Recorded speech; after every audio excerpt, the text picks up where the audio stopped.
Well, hello and welcome to class number 6, Grant Writing for Social Impact. In this class, we'll be talking about evaluation and budget. So let's talk a little bit first about your final assignment. You will submit a package, a proposal package, just like if you were applying for a real grant from a real foundation. And you can look at this list here and see that the components of the final proposal package are basically the different assignments which you've had up to this point so far. Now, my expectation, of course, is that you have taken each one of the suggestions that I've made for those assignments and implemented them. So what you don't want to do is, if by chance your assignment had some comments or mistakes or something on it, don't just turn those in. Make sure that you apply those revisions that I suggested. I'll be checking those as I go along.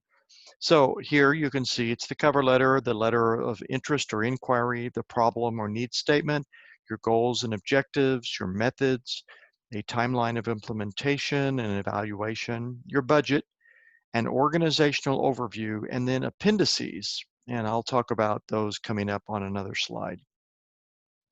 Now you're going to provide a copy of your slides, and you're also going to have to, and I said print out here, but you just need to make a copy of and submit the grant maker's proposal guidelines. Now, even if those are not printable, they're on the website. Take a screenshot and make sure they're readable, but that's going to be a part of your grade as I look at their requirements. Now, I say that and also say this, that you have to do everything within the final assignment requirements. So the class requirements supersede the grant maker's requirements. I just want to make sure that you did look at those and that that was part of your process. And I've mentioned this before, but the proposal should be clean, free of mistakes and typos, so make sure that you do review that several times over. All right, appendices. So what is it you're going to need? You're going to need the organization's tax exempt determination letter. So if they are 501c3, and they have to be if they're in this part of this class project, then they have a determination letter. So you can make a a scan of that, a PDF, and I will want a copy of their most recent audited financial statement. Now, if they have a full audit with 45 pages, I do not want that. I just want the summary, maybe, just a page or two. But please do not submit a large, complete, exhaustive audit. I just want the review, the main page that says, they've been audited and they're in good standing. And I would like a copy of the board of directors that should have their name and affiliations and their title, the board title. And that these are things, again, you can get from the organization. And then a financial position, the statement of financial position, they should know what that is. It's a 1 or maybe a 2-sheet budget report. Basically, expenditures, income, revenue, beginning of year, end of year assets, things like that. And if they have an annual report and it's in a PDF or electronic form, I would like to see that as well. Now, some organizations don't produce that, so I can't hold that against you if they don't, but all the other items are mandatory. So if you don't have those, you ought to be asking for those now, because part of your grade, will be on these packages. So make sure that you ask for those and get those. Okay, so you're actually going to do a presentation. Now, in the old days, when we had the class face-to-face, every person had to make the presentation in front of the class. But we don't do that now. And so you will still make a presentation. You can use PowerPoint, you can use Prezi or another presentational software, but of course it must work. So this is what will be included. You'll start out with a summary of the organization and give their mission, a brief history, and an overview of their programs. Now, don't spend 10 minutes on this portion and then, just a couple on your proposal. So just cover those things, get right to it, and move right on. And the second part of your proposal or your presentation will be a description of the grant maker or the foundation or the funder, and give a brief history and explain why they are a good match. What is the alignment? Why did you choose them? some of their priorities, and maybe previous grants. And again, these are things you've probably already done. You're just going to have to pull out from those earlier assignments where you did that. Number 3, you're going to explain the project or the program that you're seeking foundation money for. So what is it you're proposing to do? Talk about it, kind of what it does, talk about the goals of it, talk about the objectives, your degree of change, what you're expecting to happen, and then get into some of the other things, how it will be done, where it will be done, when it will be done. Then move on to the evaluation portion, how you will know if it worked, how's it going to be evaluated, what are the key performance indicators, the metrics that will say success. And then you're going to get into the cost, the budget. Now, I don't want you to explain line by line every single item. I want to know the overall cost, and maybe you can break it down, in groupings, if you will. But you don't take a lot of time to go line by line on that. So on your presentation, I don't expect you to memorize it, but I expect you to be very familiar with it. And I do want you to have eye contact. This is the kind of presentation where you will either be on camera or you will be using Zoom on camera or Skype or whatever it is, but you should have some kind of face presence on this. And avoid verbal fillers, or as I prefer, verbal vomit, where you're saying this is a recorded presentation. You'll have time to make it clean. And if you have mistakes, stop and do it over. Okay, so again, your verbal or the oral spoken part should match your slides. You should have very readable slides with charts and graphs. And again, they absolutely, now I see on here I left that they had to be included, seen by everyone in the room. Well, they have to be easily read by me. Now, let me give you a word of caution here. Don't simply copy and paste stuff from websites or from a previous assignment and stick it in that PowerPoint, because it does not look good, and I will mark you down for that. I expect you to create graphs and charts. Don't just copy stuff off of websites and stick it on there. And do not show me any videos. Videos are not allowed in your presentation. Even if they use a video to explain who they are on their website or somewhere else, this presentation does not include any videos. So I would expect you to rehearse this before you actually record it. Go through it a minimum of 3 or 4 times and make sure that you have the correct timing, because timing is critical. The presentation must be between 13 minutes and 15 minutes, no shorter than 12 and a half. So you see, I give you a grace period of 30 seconds, and I give you a grace period on the other end of 30. So it could be as short as 12:30, and it could be as long as 15:30. If you go shorter than 12:30 or you go longer than 15:30, I start deducting points. So if you turn in a 9 or 10-minute presentation, you can expect to lose quite a few points. Or if you turn in an 18-minute presentation, you're going to lose points. Now, this is challenging. And I mean, I get this because I do a lot of presentations myself, and sometimes I'm given too short of a time, or they ask me to go too long. So it does require you to practice, to look at your information, to be concise, to get to it.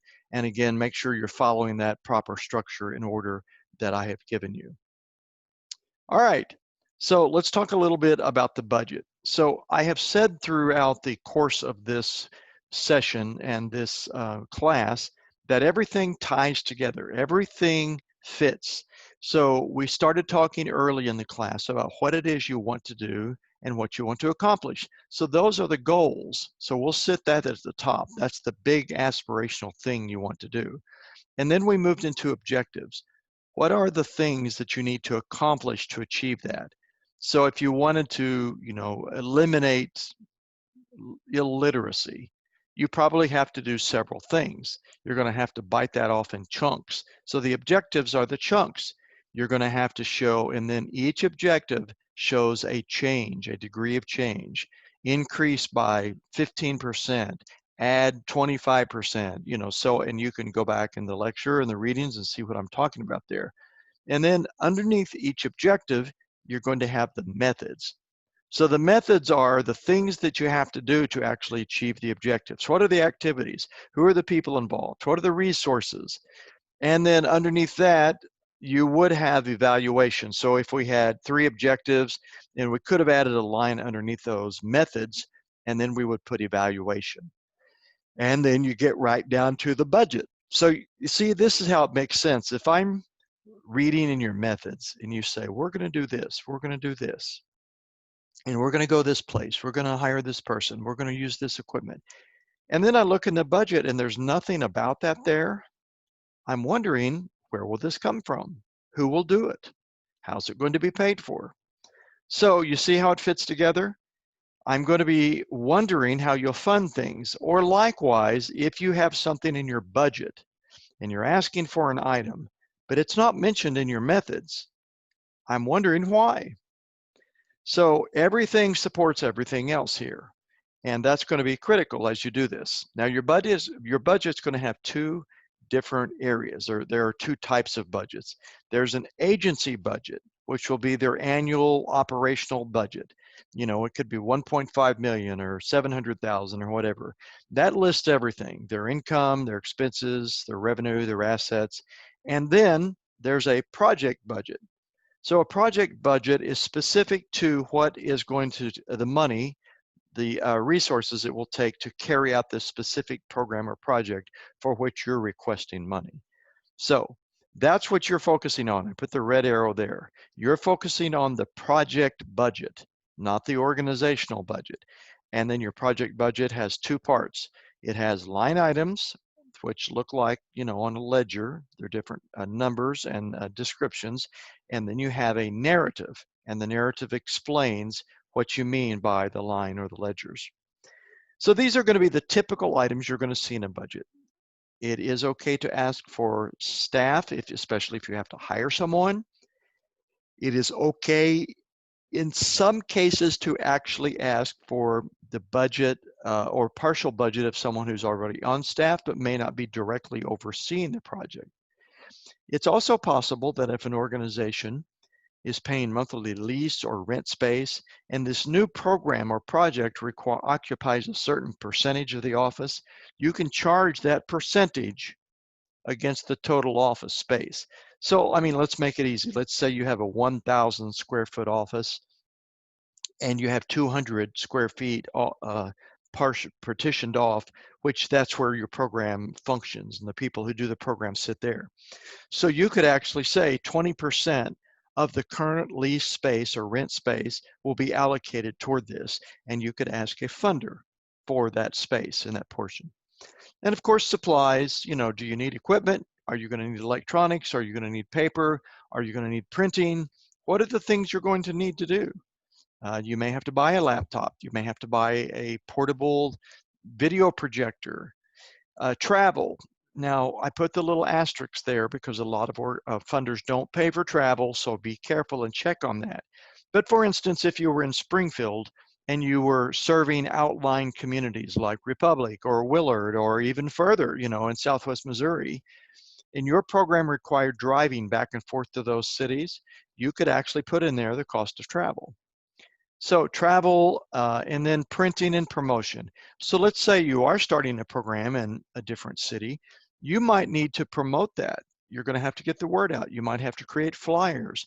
You might have to do other types of promotion, which would require printing.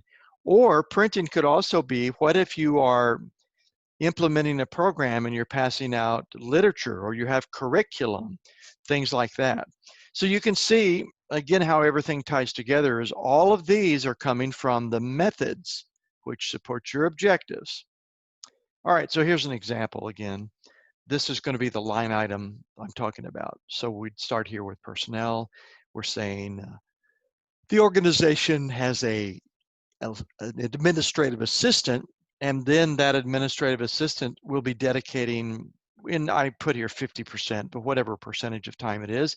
So if the administrative assistant regular salary is $34,000, you had the right here to ask for 17, because 50% of his or her time will be allocated to this project. And again, you can ask for benefits, but 15% is typically the max. Now, I just a word of caution too, some funders don't pay for salaries or benefits, so you don't throw that in there unless you're pretty safe feeling that they do. And then you can see again, if we had a program coordinator, but the program coordinator who is full-time, working 40 hours a week, we expect this individual to only allocate 15 hours a week for this project. And then what we're going to do, and we're saying the individual just hypothetically makes $15 an hour, and we multiply that times 26 weeks because it's a 6-month project or a half-a-year project. So you can see how we came up with a number. I mean, you can't just throw out random numbers. You're really going to have to say how you came up with that number. And then, so we subtotaled that, and that ends up being a little over 20. Then we put in some of our supplies, which we will explain later. And there we go again on the facility. I said, you know, it's this portion adds up to 550. It's a 6-month project, 3,300. Then you total all there, and then we're asking for 25,935. So we probably try to round that up to 26 some way, or you might even round it down to 25. But that's going to be an example of the line item budget. Okay, and now other sources of revenue, and I think we have talked about this. It's actually desirable if you have asked other funders to support this project, or if you have other types of support. That's actually good. So it's fine and important to list that you already have other sources, if you do. And if you have not received that, so let's say, and look at the bottom graph down there. So I put the different foundations, and I said ABC Foundation has already committed 10,000. The XYZ Foundation, we put an ask in, it's pending, we haven't heard back. And then this other foundation, we're planning on asking them, but we haven't heard back. So there's a potential we'll get 17,550 from these folks, but we don't know. So again, if you're wondering about that, that's good. And by the way, it is also a good thing if your organization is committing a little money to this cause as well. To say, you know, so you might say, our organization is matching this amount or committing this amount. And that they like that. That's something that they like. So that's a listing of the other types of revenue sources. All right. And again, here's kind of a breakdown of how you might do it. And you see earlier I said, you know, we break it down by personnel and then payroll and then other expenses. Now look at the columns. So I told you that we had other requests in. So you see that one column? I actually put where that would go. So part of it would go to the project coordinator, part of it would go to, well, that looks like all. And then the other committed, which right now is 0. And then I'm saying we already have some in-kind support, and I'm showing where that's going to go. And then I'm showing where we have anticipated money. And then the total budget for the whole thing. So anyway, I'm giving you an idea here, and I've given you other examples. So just follow the examples and follow what we're giving here. And if you have any questions, just let me know. Oh, and here's another example. I broke this down by phases even. So you can see I broke it down by the quantity we're asking for. So as an example, if we were asking for different things, we might say in the first 6 months we need this, in the second months, 6 months we need this, and so on and so on. But basically, this is the way to break it down. The items, how much you need, the cost, you subtotal it somewhere, total it, and then break it down. And be sure that somewhere in the writing as well as this breakdown on the ledger sheet here, that you have the total grant request from this foundation. So you see here, I have it at the bottom, total grant request. If we knew the funder, I would put their name in there. Like I might say, the total Missouri Foundation for Health grant request, or the total Community Foundation of the Ozark request. And then I'm going to list that amount. So make sure you list that in there, and it's very clear. Out of the total project, how much are you asking them for? I think we've talked about gifts in kind, but if we haven't, this is it. Sometimes it's called GIK. A gift in kind is something that's given that is a non-cash gift to the organization. So, as an example, that could be someone is giving you office space. Someone is volunteering to give you tech support, or someone's donating an item of some kind, a service or an item. And it can, now interestingly, a gift in kind is listed both as an expense and an income. Now I know that's a bit confusing, but let me explain it. Let's say that our project requires 5 computers. And just to make it easy, let's say they cost $1,000 a piece. So our project expense would list $5,000 because that's what 5 new computers cost. Now we also, so we list the 5,000, but also in our revenue, we list that a donor has made a gift in kind donation of 5 computers for 5,000. So you see what happened here? The expense was 5,000, but the revenue was 5,000. So what do we end up with? 0. In other words, the expense was eliminated by the gift. And so I mean, that's the way we do the budget on nonprofits. So the gift in kind is listed both as an expense and an income. And so you have to show the total cost of the support. Now down here on the bottom, I said, how much is a volunteer's time worth? You know, now you have to be careful about doing this, but if you have a project that required 100 volunteers, let's say they're reading to children, an after-school program or something like that, you can actually list the value of the volunteer's time. Now, because this is a gift in kind, it's a donation of time, that means that it's both a cost. In other words, if you had to go out and hire tutors, it would cost something, right? But you're getting volunteer tutors. So it eliminates that, or it wipes off that expense. So it ends up being a 0. But here's the reason we do this. There's no such thing as free. Everything has a cost. Even managing volunteers, recruiting volunteers has a cost. So if an organization is truly going to show the cost of doing business, they absolutely should show the value of volunteers' time. If you don't, the community and funders and donors don't have a true concept of the magnitude it took to get the work done. So it's really critical to do this. But anyway, there's something called the independent sector, and they have a wonderful resource where every year, or maybe it's every 2 years, they use the GDP and the cost of inflation, and they value how much money a volunteer's time is worth. So it varies from state to state.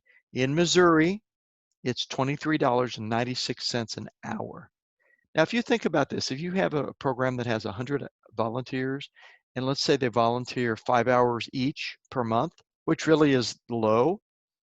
Now think about this, that's 500 hours a month, which is 6,000 hours a year, and then you can multiply that by this amount. You think about the impact of that. Now you're looking at, like $125,000. It's a big, big deal. So just to feed you that, I wanted to let you see that. Okay, and here's another example of kind of how I broke it down. So if you said we're asking for this amount, how'd you come up with that? Well, number one, because the executive director who gets paid X amount every month is going to be given 10% of, so let's say she makes $15,000 a month, but we're only taking 10% of her salary. So that means it's $1,500 a month. In other words, 10% of her time will be dedicated to this specific project, and times 12 equals $1,800 a month.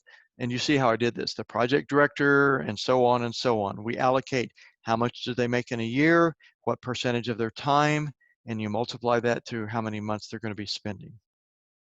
All right, again, and I just referred to this, but matching funds, that's good. And then you can explain that. You're going to explain how you have skin in the game, what your organization is doing, what others are doing, or if someone has said we will match any funding that's given, you show how much they'll match and up to. Now this can also be a challenge to other funders to say, we have a match for $50,000. So if your organization gives us 50, The other organization gives us 50, then we have $100,000 and we can do the project. So you can do that in grant writing. You can also do that, of course, in the fundraising and donor development and things like that. All right.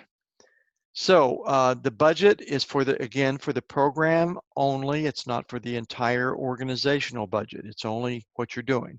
So you'll have that line item budget with the graph like I showed you, or the tables. And you're also going to have the justification or the explanation, as I said earlier. In other words, make sure you explain if you're asking for a counselor's salary of 32,000. I need to know where you came up with 32,000. You can't just draw it out of thin air. Or if you're saying we're going to get, we need new laptops to go out in the field and do the work. Well, you should say it's a Dell 15-inch Latitude or whatever it is, and actually list where you got the site or the information. You can say, as listed on bestbuy.com. I mean, and you see where I'm going with this is you can't just make up things. They're going to want to know where you got it. And again, go back and make sure everything is covered, that it all aligns. Okay, one of the components that you're going to do is called the organization of background. This is actually probably one of the easier things you do. Now, in the assignment, in one of your assignments, it talks about this. The text talks about this.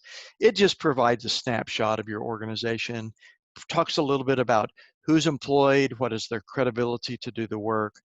Now, you may be picking up on this, and if you haven't, I'm surprised, but a lot of the components within a grant proposal are redundant. Like the LOI, in some of your LOIs talked about this already. It had something about your credibility to do the project. But again, some funders ask for all of these components.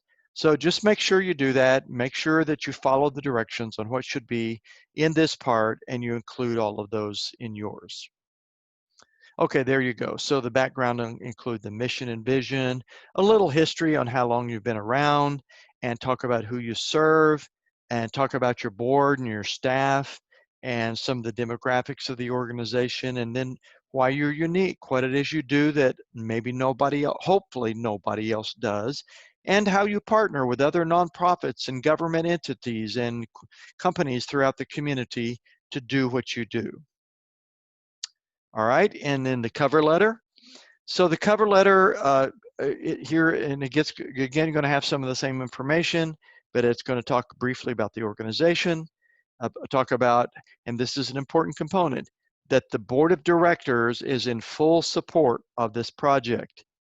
And then you're going to briefly inject in there the request, how much and for what. Now, keep in mind that they'll go deeper, right? So in the real world of the process, the cover letter would be one of the first things they see, and it might actually include an invitation for them to call your organization or something like that. But make sure you have clear contact information if they do want to follow up. All right, and just some reminders toward the end here is you're going to give your full proposal with each one of these components separately. They're not, or just make sure that they're clearly separate. So it's okay with me if you have a PDF, because I don't have a place on Moodle for you to submit like 8 different things on the final. But if you're going to put this as one long document, make sure each one is clearly divided up. So I would say, even move them onto separate pages if you could, and make sure they're clearly delineated from other sections. And my hope, and of course, I want you to give these to the organizations after I have given you feedback, and I would like for you to implement that. And then, I can't hold you accountable at this point. We ask each one of these organizations if they would be willing to participate so that we could give them something useful. So I'm asking you if you would please follow up with each one of them and give them that final copy. And I really hope that you'll stay in contact with your organization. That could be a good contact for you in this class, regardless of what you're doing or where you end up working, or your role in the nonprofit sector. I hope you'll do that. And you may need to encourage them to submit it. Now, they may do that, or they may decide that they're going to hold on to it and use pieces of it. You know, it might inspire them to use it on a different funder somehow, some way. But I really think that it's going to be a good asset to the organization. And I hope, one of the reasons I hope you stay in contact with them is I want you to maybe find out that they did submit it and that they won the proposal and got the money. I've had several students in the class do that, and it's a real boost. It actually even looks good for you to say that you know how to write grants, you have written grants, and that you secured funding for them. So I think that that's great. Now, if you look at the class schedule, one of the things I put on there is that toward the end of this class, I have reserved a time for you to request a private one-on-one. Now, of course, we're going to do this on Zoom or Skype, but if you would like to do that, I'm willing to discuss with you your project and any challenges you might be having. Now, I'm not going to go through your whole proposal and give you a pre-grade, so don't ask me to do that. But if you're having difficulty about something, or you're really stuck on a problem, or you're just not sure how to handle something, I have set aside that time to do that. And again, that's not mandatory. I only do that because I want to be helpful with you on the class and help you to get a good grade, but that's not required. But if you want to do that, please contact me, use my email, and I'd be happy to help you with that. Okay, that's all we have for this class. Thank you very much.